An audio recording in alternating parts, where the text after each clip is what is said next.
خدا میری خوشخبری کے مطابق یسوع مسیح کی معرفت آدمیوں کی پوشیدہ باتوں کا انصاف کرے گا۔ کلام مقدس میں سے پڑھیں گے پولس رسول کا خط رومیوں کے نام، اس کا 2 باب۔ بس اے الزام لگانے والے، تو کوئی کیوں نہ ہو تیرے پاس کوئی عذر نہیں، کیونکہ جس بات کو تو دوسروں پر الزام لگاتا ہے اسی کا تو اپنے آپ کو مجرم ٹھہراتا ہے، اس لیے کہ تو جو الزام لگاتا ہے خود وہی کام کرتا ہے، اور ہم جانتے ہیں کہ ایسے کام کرنے والوں کی عدالت خدا کی طرف سے حق کے مطابق ہوتی ہے۔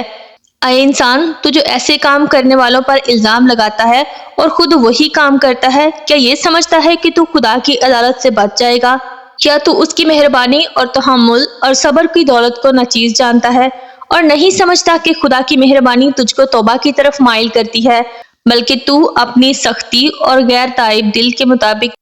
اس قہر کے دن کے لیے اپنے واسطے غضب کما رہا ہے، جس میں خدا کی سچی عدالت ظاہر ہوگی۔ وہ ہر ایک کو اس کے کاموں کے موافق بدلہ دے گا، جو نیکوکاری میں ثابت قدم رہ کر جلال اور عزت اور بقا کے مطابق ہوتے ہیں،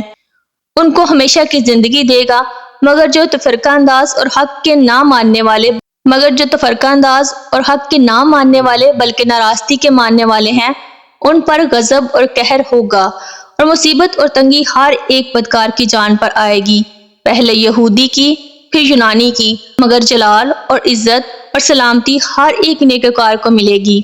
پہلے یہودی کو پھر یونانی کو، کیونکہ خدا کے ہاں کسی کی طرفداری نہیں، اس لیے کہ جنہوں نے بغیر شریعت پائے گناہ کیا وہ بغیر شریعت کے ہلاک بھی ہوں گے، اور جنہوں نے شریعت کے متحد ہو کر گناہ کیا ان کی سزا شریعت کے موافق ہوگی، کیونکہ شریعت کے سننے والے خدا کے نزدیک راست باز نہیں ہوتے، بلکہ شریعت پر عمل کرنے والے راست باز ٹھہرائے جائیں گے۔ اس لیے کہ جب وہ قومیں جو شریعت نہیں رکھتی اپنی طبیعت سے شریعت کے کام کرتی ہیں، تو باوجود شریعت نہ رکھنے کے وہ اپنے لیے خود ایک شریعت ہیں، چنانچہ وہ شریعت کی باتیں اپنے دلوں پر لکھی ہوئی دکھاتی ہیں، اور ان کا دل بھی ان باتوں کی گواہی دیتا ہے، اور ان کی باہمی خیالات یا تو ان پر الزام لگاتے ہیں یا ان کو معذور رکھتے ہیں۔ جس روز خدا میری خوشخبری کے مطابق یسوع مسیح کی معرفت آدمیوں کی پوشیدہ باتوں کا انصاف کرے گا۔ بس اگر تو یہودی کہلاتا اور شریعت پر تکیہ اور خدا پر فخر کرتا ہے اور اس کی مرضی جانتا اور شریعت کی تعلیم پا کر عمدہ باتیں پسند کرتا ہے،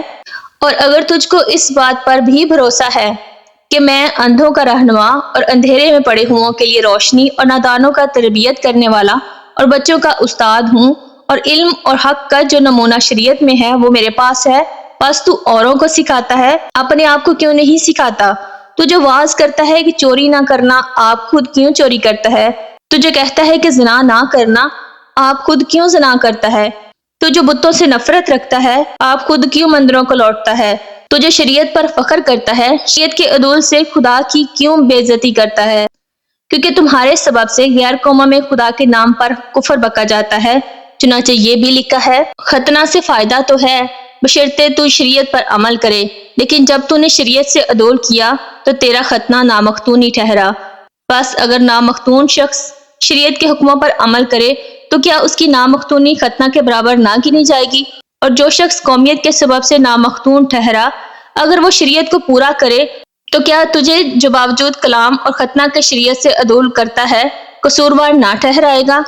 کیونکہ وہ یہودی نہیں جو ظاہر کا ہے، اور نہ وہ ختنہ ہے جو ظاہری اور جسمانی ہے، بلکہ یہودی وہی ہے جو باطن میں ہے، اور ختنہ وہی ہے جو دل کا اور روحانی ہے، نہ کہ لفظی۔ ایسے کی شریعت آدمیوں کی طرف سے نہیں بلکہ خدا کی طرف سے ہوتی ہے۔ پاک کلام کا پڑھا اور سنا جانا ہم سب کے لیے باعث برکت ہو۔ خداوند کا شکر ہو۔